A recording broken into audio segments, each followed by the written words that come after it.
ॐ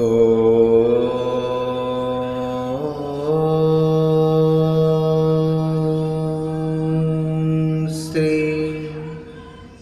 गणेशाय नमः। ॐ श्री रामाभ्याय नमः। ॐ श्री हरिनारायणभ्याय नमः। ॐ श्री महेश्वरभ्याय नमः। ॐ श्री हनुमतभ्याय नमः।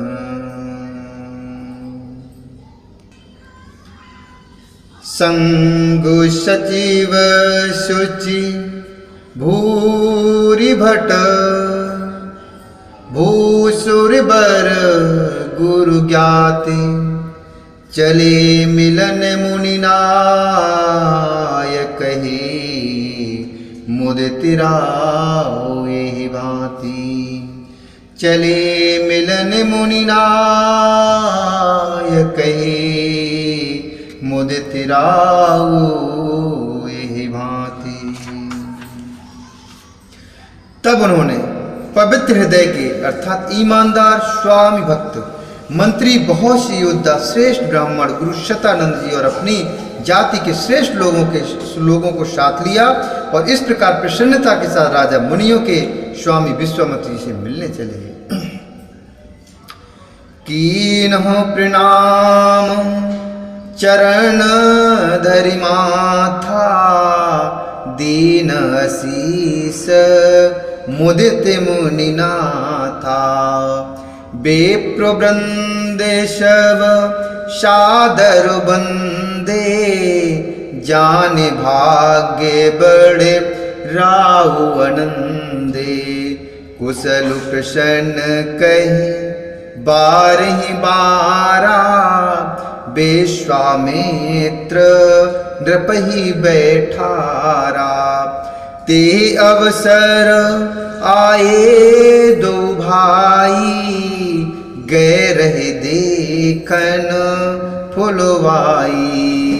गए रहे देखन फुलवाई।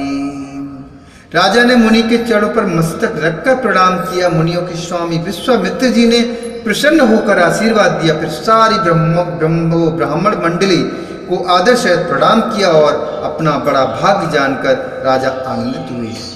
बार बार कुशल प्रश्न करके विश्वामित्र जी ने राजा को बैठाया। उसी समय दोनों भाई आ पहुंचे जो फुलवाड़ी देखने गए थे। श्यामी गौरे मृदु बयस किशोरा लोचन सुखद विश्वचित चोरा। उठे सकल जब रघुपति आए विश्वामित्र निकट बैठाए। उठे सकल जब रघुपति आए विश्वामित्र निकट बैठाए। भय सब सुखी देखी दो भ्राता बारी बिलोचन पुलकित गाता। मूर्ति मधुर मनोहर देखी भयउ विदेह विदेहु विशेषी। मूर्ति मधुर मनोहर देखी भयउ विदेहु विदेहु विशेषी। सुकुमार किशोर अवस्था वाले श्याम और गौर वर्ण के दोनों कुमार नेत्रों को सुख देने वाले और सारे विश्व के चित्त को चुराने वाले हैं। और जब रघुनाथ जी आए तब सभी उनके रूप एवं तेज से प्रभावित होकर उठकर खड़े हो गए। विश्वामित्र जी ने उनको अपने पास बैठा लिया और दोनों भाइयों को देखकर सभी सुखी हुए। सबके नेत्रों में जल भराया। आनंद और प्रेम के आंसू उमड़ पड़े और शरीर रोमांचित हो उठे। राम जी की मधुर मनोहर मूर्ति को देखकर विधेय अर्थात राजा जनक विशेष रूप से विधेय अर्थात देह की शुद्ध बुद्ध से रहत हो गए। प्रेम मगन मनु जान नृप, कर विवेक धर धीर, बोले मुनि पदु नाई सेरु, गदि गद गिरा गभीर, गदि गद गिरा गभीर। मन को प्रेम में मगन जान राजा जनक ने विवेक का आश्रय लेकर धीरज धारण किया और मुनि के चरणों में सिर नवाकर गदगद अर्थात प्रेम भरी गंभीर वाणी से कहा, कहो नाथ सुंदर दो बालक, मुनि कुल तिलक की नृप कुल पालक, ब्रह्म जुने गम नेति कही गावा, उभय बेस धर की सुइयावा, सहज विराग रूप मनु मोरा, थकित होत जिम चंद चकोरा, ताते प्रभु पूछऊं सत भाऊ, कहो नाथ जनि करहु दुराऊ, ताते प्रभु पूछऊं सत भाऊ, कहो नाथ जन करहु दुराऊ। ही नाथ कहिए, ये दोनों सुंदर बालक मुनि कुल के आभूषण हैं या किसी राजवंश के पालक, अथवा जिसका वेदों ने नेति कहकर गान किया, कहीं वही ब्रह्म तो युगल रूप धरकर नहीं आया है। मेरा मन जो स्वभाव से ही वैराग रूप बना हुआ है, इन्हें देखकर इस तरह मुग्ध हो रहा है जैसे चंद्रमा को देखकर चकोर। हे प्रभु, इसलिए मैं आपसे सत्य निश्चल भाव से पूछता हूँ, हे नाथ बताइए, छिपाव न कीजिए। इन्हीं बिलोकति अति अनुरागा, बरु बसु ब्रह्म सुखई मन त्यागा, कहे मुनि बिहसी कहे नृप कीनिका, कहे मुनि बिहसी कहे नृपुनीका, बचन तुम्हारी न होई अलीका, ये प्रिय सबही जहाँ लगी प्राणी, मनि मुस्काही राम सुनि बानी, रग कुल मनि दसे रथ के जाए, मम हित लागी नरेश पठाए, रघुकुल मनि दस रथ के जाए, मम हित लागी नरेश पठाए। इनको देखते अत्यंत प्रेम के वश होकर मेरे मन ने जबरदस्ती ब्रह्म सुख को त्याग दिया है। मुनि ने हंसकर कहा, हे राजन, आपने ठीक अर्थात यथार्थ ही कहा, आपका वचन मिथ्या नहीं हो सकता। जगत में जहां तक जितने भी प्राणी हैं, ये सभी को प्रिय हैं। मुनि की रहस्य भरी वाणी सुनकर श्री राम जी मन ही मन मुस्कुराते हैं और हंसकर मानो संकेत करते कि रहस्य खोलिए खोलिए नहीं, अर्थात हंसकर मानो संकेत करते कि रहस्य खोलिए नहीं। तब मुनि ने कहा, हे रघुकुल मणि महाराज दशरथ के पुत्र हैं, ये रघुकुल मणि महाराज दशरथ के पुत्र हैं, मेरे हित के लिए राजा ने इन्हें मेरे साथ भेजा है। राम लखनु दो बंधुवर, रूपशील बल धाम, मखरा के सब साखी जगु, जिते असुर संग्राम। ये राम और लक्ष्मण दोनों श्रेष्ठ भाई रूपशील और बल के धाम हैं। सारा जगत इस बात का साक्षी है कि इन्होंने युद्ध में असुरों को जीतकर मेरे यज्ञ की रक्षा की है। मुनि मुनि तब चरण देख कहराऊ, कह न सकऊं निज पुण्य प्रभाऊ।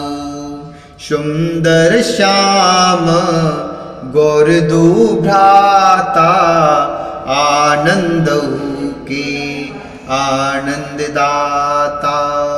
इनके प्रीत परश पर पावनी, कही न जाए मन भाव सुहावनी। सुनऊ नाथ कह मुदित विदेहु, ब्रह्म जीव एव सहज स्नेहु।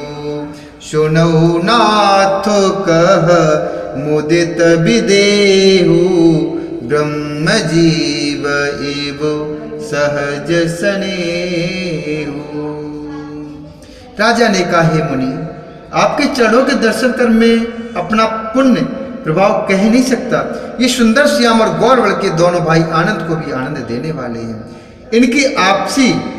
इनकी आपस की जो प्रीत है बड़ी पवित्र और सुहावनी है, वह मन को बहुत भाती है, पर वाणी से कही नहीं जा सकती। विधे अर्थात राजा जनक जी आनंदित होकर कहते, हे नाथ सुनिए, ब्रह्म और जीव की तरह इनमें स्वाभाविक प्रेम है।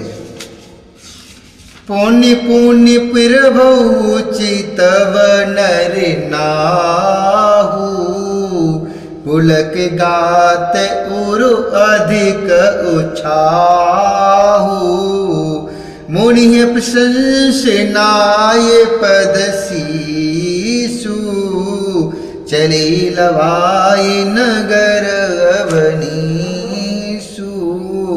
सुंदर सदनु सुखद सब काला, तहाँ बाशुल दीन भुआला।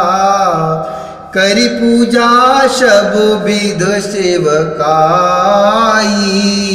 गयउ राउ ग्रह विदा कराई। गयउ राउ ग्रह विदा कराई। राजा बार बार प्रभु को देखते हैं, दृष्टि वहां से हटना ही नहीं चाहती। प्रेम से शरीर पुलकित हो रहा है और हृदय में बड़ा उत्साह है। फिर मुनि की प्रशंसा करके उनके चरणों में सिर नवाकर राजा उन्हें नगर में लेके गए। एक सुंदर महल जो सब समय सभी ऋतुओं में सुखदायक था, वहां राजा ने उन्हें लेकर जाकर ठहरा दिया। तदंतर सब प्रकार से पूजा और सेवा करके राजा विदा मांगकर अपने घर गए। ऋषय संगी रघुवंश मणि, कर भोजनु विश्राम। बैठे प्रभु भ्राता सहित, देवसुराहा भर जाम। बैठे प्रभु भ्राता सहित, देवसुराहा भर जाम। रघुकुल के शिरोमणि प्रभु श्री रामचंद्र जी के ऋषियों के साथ, रघुकुल के शिरोमणि प्रभु श्री रामचंद्र जी ऋषियों के साथ भोजन और विश्राम करके भाई लक्ष्मण समेत बैठे। उस समय पहर भर दिन रह गया था। लखन हृदय लालसा विशेषी, जाय जनकपुर आये देखी। प्रभु भय बहुरी मुनि सकुचाही, प्रगट न कये मनहि मुस्काई। राम अनुज मन की गति जानी, भगत बछलेता ही होलसानी। परम विनीत सकुच मुस्काई, बोले गुरु अनु शासन पाई। बोले गुरु अनु शासन पाई। लक्ष्मण जी के हृदय में विशेष लालसा है कि जाकर जनकपुर देखें, परंतु प्रभु श्री रामचंद्र जी को डर है और फिर मुनि से भी सब चाहते हैं, इसलिए प्रकट में कुछ नहीं कहते, मन ही मन मुस्कुरा रहे हैं। अंतर्यामी श्री रामचंद्र जी छोटे भाई अर्थात लक्ष्मण की मन की दशा को जान लेते हैं। तब उनके हृदय में भक्त वत्सलता उमड़ आई। वे गुरु की आज्ञा पाकर बहुत ही विनय के साथ सब चाहते हुए मुस्कुरा कर बोले, नाथ लखनपुर देखन चाही। प्रभु सकोच डरु प्रगट न कही। प्रभु सकोच डरु प्रगट न कही। जो राउरवा यशु में पावऊं, नगर दिखाई तुरत ले आवऊं, नगर दिखाई तुरत ले आवऊं। सुनि मुनीषु कहे बचनु सप्रीति, कसी न राम तुम राखो नीति, कसी न राम तुम राखो नीति। धर्म से तू पालक तुम ताता, प्रेम विवश से वक सुखदाता, प्रेम विवश सेवक सुख दाता। हे नाथ, लक्ष्मण नगर को देखना चाहते हैं, किंतु प्रभु आपके डर और संकोच के कारण स्पष्ट नहीं कहते। यदि आपकी आज्ञा पाऊं तो मैं इनको नगर दिखलाकर लाऊं और तुरंत ही, अर्थात अगर आपकी आज्ञा पाऊं तो मैं इनको नगर दिखलाकर तुरंत ही वापस ले आऊं। यह सुनकर मुनीश्वर विश्वामित्र जी ने प्रेम सहित वचन कहे, हे राम, तुम नीति की रक्षा कैसे न करोगे? हे तात, तुम धर्म की मर्यादा का पालन करने वाले हो, प्रेम के वशीभूत होकर सेवकों को सुख देने वाले हो।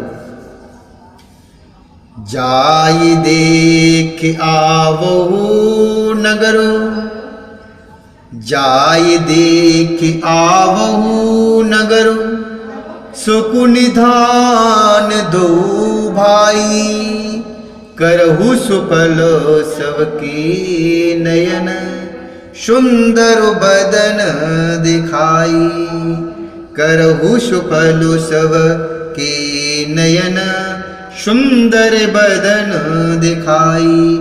सुख के निधान दोनों भाई जाकर नगर देख आओ, अपने सुंदर मुख दिखलाकर सब नगरवासियों के नेत्रों को सफल करो। मुनिपद कमल बंदी दो भ्राता, चले लोक लोचन सुखदाता, बालक वृंद देख अति शोभा, लगे संग लोचन मनु लोभा, पीतु बसन पर कर कटि भाता, चारु चापु सर शोहत हाथा, तनि अनुहरत सुचंदन खोरी, श्यामल गौरु मनोहर जोरी, तनि अनुहरत सुचंदन खोरी, श्यामल गौरु मनोहर जोरी। सब लोगों के नेत्रों को सुख देने वाले दोनों भाई मुनि के चरणों की वंदना करके चले। बालकों के झुंड इनके सौंदर्य की अत्यंत शोभा देखकर साथ लग गए। उनके नेत्र और मन इनकी माधुरी पर लोहा गए। दोनों भाइयों के पीले रंग के वस्त्र हैं, कमर के पीले दुपट्टों में तरकस बंधे हैं, हाथों में सुंदर धनुष बाण शोभित हैं। श्याम और गौर वर्ण के शरीरों के अनुकूल, अर्थात जिस पर जिस रंग का चंदन अधिक फवे उस पर उसी रंग के सुंदर चंदन की खौर लगी है। सांवरे और गोरे रंग की मनोहर जोड़ी ही बड़ी सुहावनी है। के हरि कंदर बाहु विशाला, उरे अति रुचिर नागो मणिमाला, शुभग शोने सर सिर उलोचन, बदन मयंक तापुत्र मोचन, कानन कनक फूल छबु देहि, चितुवत चितहि चोरी जनु लेहि, चितुवन चारु भ्रिकुटी बरु बाकी, तिलक रेख शोभा जनु चाकी, चितवन चारु भ्रिकुटी बरु बाकी, तिलक रेख शोभा जनु चाकी, तिलक रेख शोभा रेखा शोभा जनु चाकी, तिलक रेख शोभा जनु चाकी। सिंह के समान दोनों भाइयों के